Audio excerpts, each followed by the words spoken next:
People are being raped, people are being maimed, people are being attacked at night, chemical weapons. But I know Dr. Aladdin, who is here today, Aladdin, he will explain to us what is happening. I know we are enjoying a lot of rights and freedoms here in Kenya, and we may not really understand the concept, or rather the situation that is in Sudan. We don't know what's the real cause behind the war, and why is the war right now continuing and entering about the third year.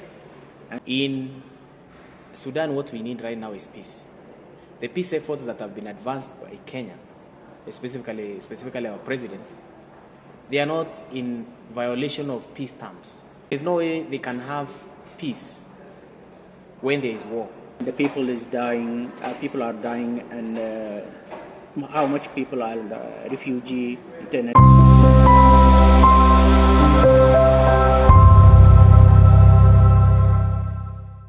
With me is Dr. Ala Eldin from Sudan, and we have come here, of course, to discuss about the issues in Sudan and to see how best to enlighten Kenyans, more specifically young people, and also people may not be informed of what is happening in Sudan. I think with time we'll be able to have young people in Kenya who come from Sudan, who have experienced a lot of difficulties. They are university students who are displaced. Now they are living in Kenya. Most other students are in Egypt. Others are in South Sudan, devastated, hopeless.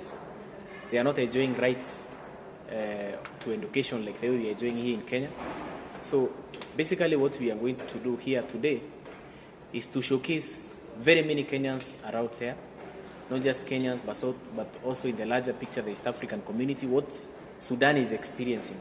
You know, we are enjoying a lot of rights and freedoms here in Kenya, and we may not really understand the concept, or rather the situation that is in Sudan.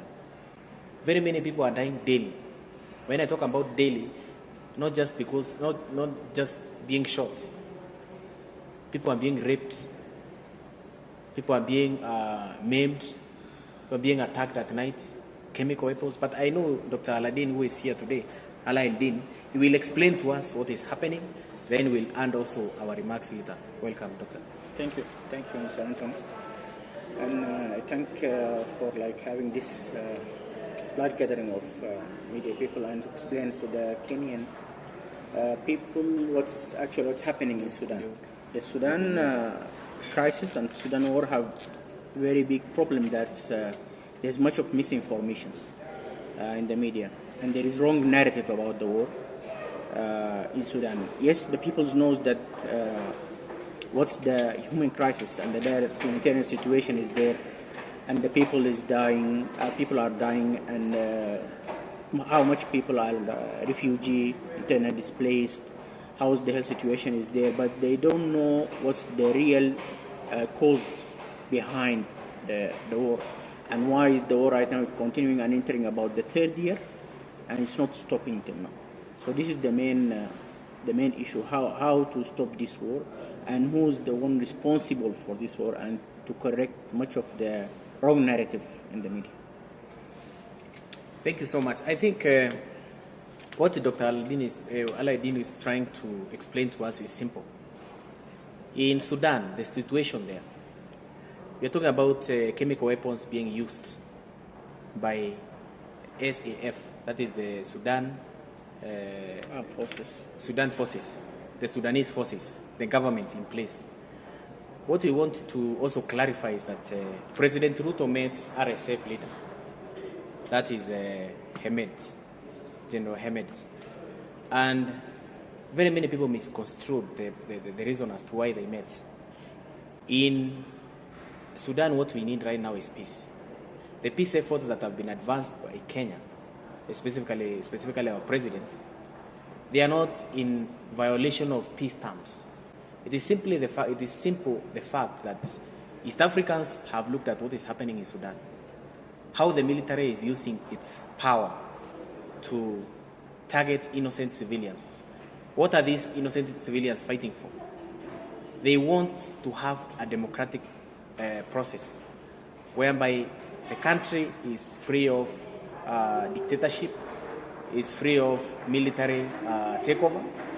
They want these two forces, SAF plus RSF, to sit down. They have a kind of consensus, dialogue, to come up with a platform whereby all citizens can enjoy the freedoms like the way we have here in Kenya.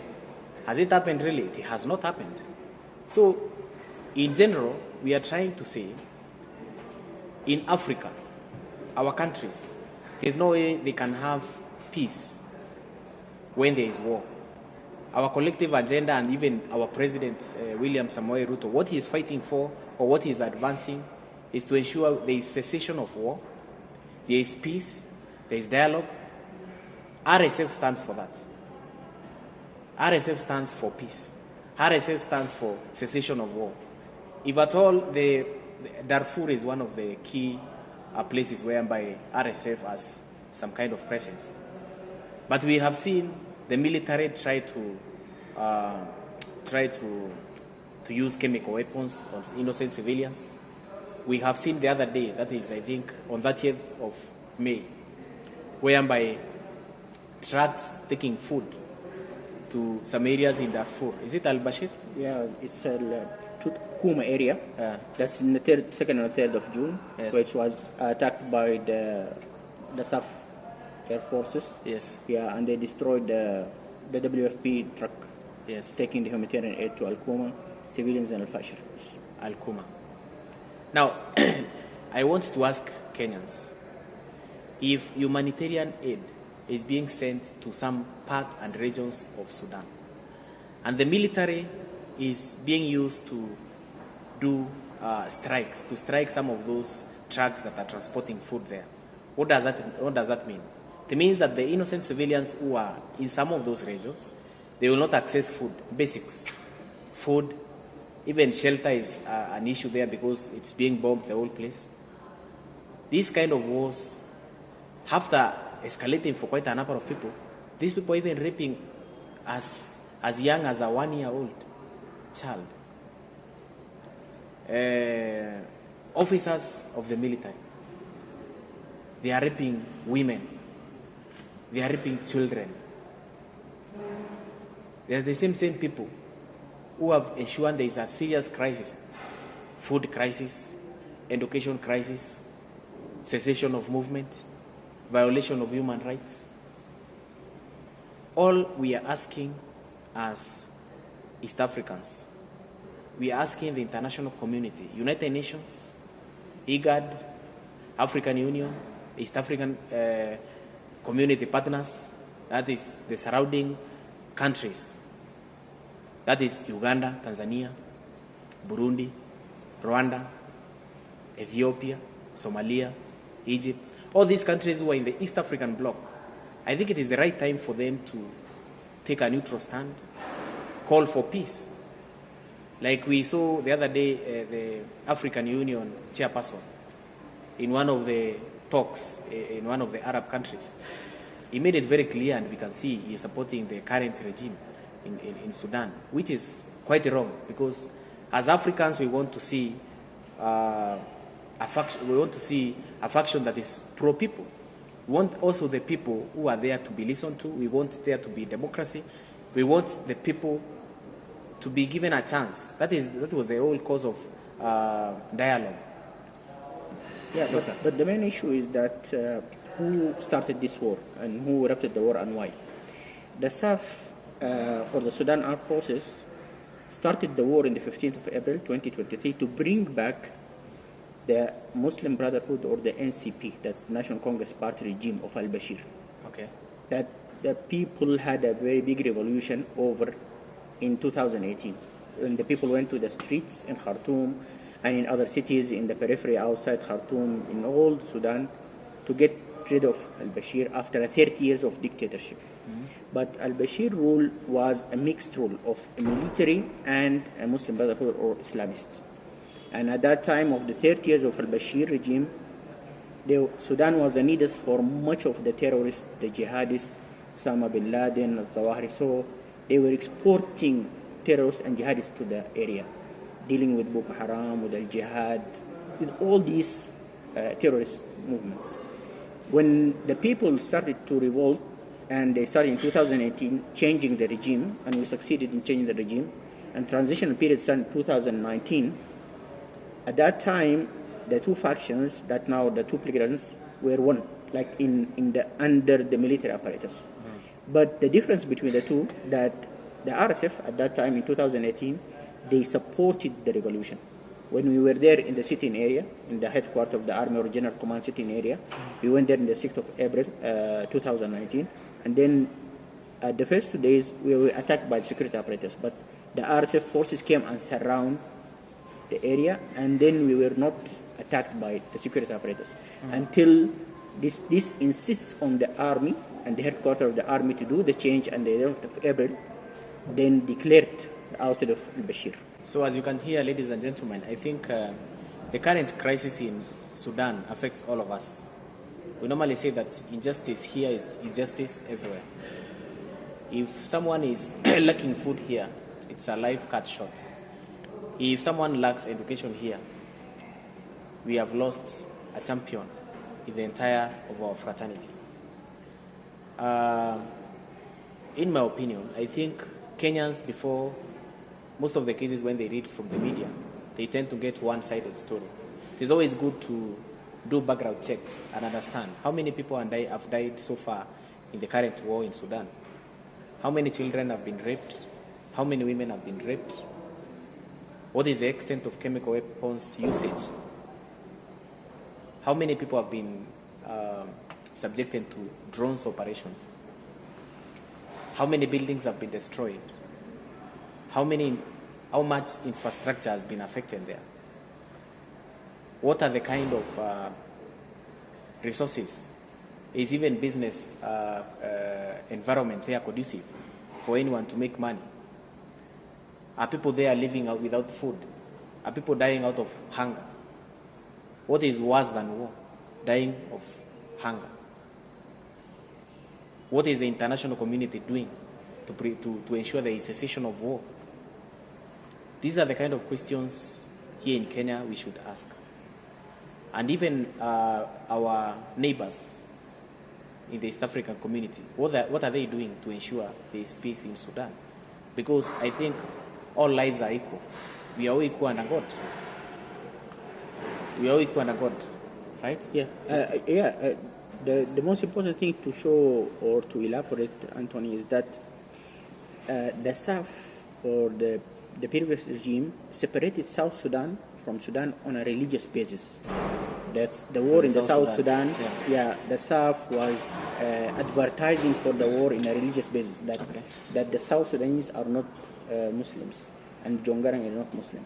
So they use this religious basis and religious feeling to move to mislead the Sudanese people, and they succeeded in separating South Sudan. And in Darfur, they couldn't say that these people are non-Muslim. They are Muslims. So they said that these people are not Sudanese. They are African. They are coming from the middle and the west of Africa. So they use the racial basis. That's why SAF and the Muslim Brotherhood are very bad, because they use to ignite the war with the religious and the racial basis. And this is the bad thing about the SAF and the Muslim Brotherhood. They don't want Sudanese to live in one country with equal rights, equal social rights, and free to perform in faith. I think Doctor said it all. I hope maybe there's a few questions. Probably, do you think it's going to be easy to find solution to all this, because it's not just about East Africans, but it's a whole community. Yes. So do you think it's going to be easy to find solution to all this? The solution should be based, or we can reach a solution by putting much pressure on SAF. Okay, because they are the one who erupted the war. They are the one who spoiled even the peace talks in Jeddah first round of Jeddah, second round of Jeddah, the IGAD, the Geneva first round, Geneva second round, all were spoiled by the SAF. And you know, this war they were spoiling the peace talks in order to find an alliance with outside. They bring the Iranian, the Houthis, the Tigray. They have an alliance with CS4. They get weapons from Egypt. So the problem is that the people's not realizing that the South is the problem and the one who's spoiling the peace talks. So whenever you have much pressure to put on the South, then you can reach end of the war. Just on the Kenyan government, you've given an example of passport issue to Sudan and Kenya.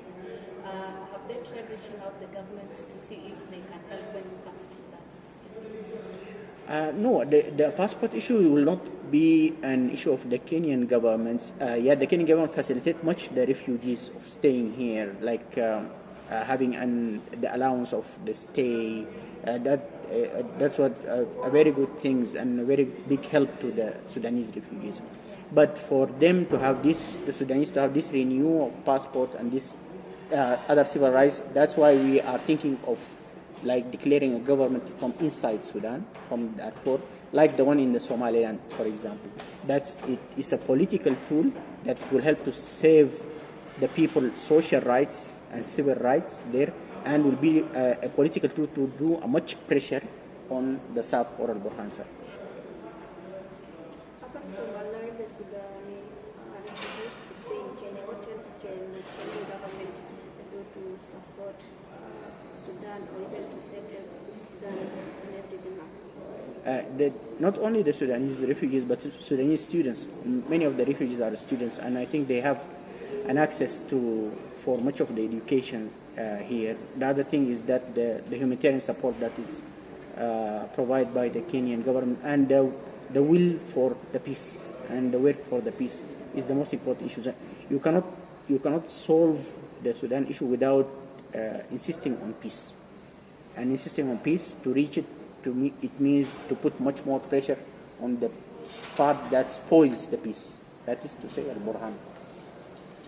And probably a question for Anthony. You've said as an East Africa community should come together to make sure that we have a solution to that problem. But so far we can give an example of Tanzania and Kenya. We are not seeing that togetherness when it comes to the East African community. So do you think that one will be possible? In my own opinion, I think these countries, most of why they are remaining silent because of diplomatic issues. They are fearing that maybe there will be bottlenecks when it comes to importation of importation of goods and services between countries, which will affect business. There is, of course, integration issues, integration ties, trend. So all these factors, we put them together, like the way the Sudanese government responded to William Ruto meeting the RSF leader. What did they do? They stopped some importation of goods in Sudan. So if you go to Tanzania, they would want to be silent, especially right now when they have elections coming. In Uganda, they are not silent. They are simply supporting RSF. If you go to South Sudan, they are supporting RSF, because RSF is more of pro-African, pan-African. They are supporting ideologies which are supporting Africans. The Muslim Brotherhood through SAF, what they are doing is that they want to take power from the people to the military and to the rule of Brotherhood affiliated, the regime of al-Bashir, who was ousted by a coup, by the people. So what we want as East Africans is to ensure power goes back to the people, from military to the people. Which side is pro-people? RSF. We want just the international community to understand that as East Africa, some of the countries who are silent, of course they are silent because of diplomatic issues. They don't want to cause tension. But behind these countries who are silent, what do they want? They want power to go back to the people. That's why our president, when he said he wants peace in Sudan, some of them misconstrued the message. They thought maybe he's pro-RSF. But what he's just saying is that he's welcoming all factions for them to come forward for the sake of peace. Do dialogue, take power back to the people. Let people elect their representatives, let people work, let people do things the right way, the way Africans have been supporting. Yeah, what makes it strange in Sudan issue that the South, that is supposed to be the official and the Sudan army is working against the people and working against the Sudan. And the faction or the belligerent that want to work for the people and want the power to be back to the people is the RSF. So that's why Anthony said that people are remaining silent, because the SAF is stealing the name of the Sudan, and they say they are the government of the Sudan. So whenever you come to the diplomatic issue, people speak that this is the government of the Sudan, and this is the Sudan army. How could it's not working for the people? But that's the truth, that this de facto government and this army is working against the people and against the benefits of the Sudan. Because why? Because they want to keep the dictatorship that they go throughout 30 years.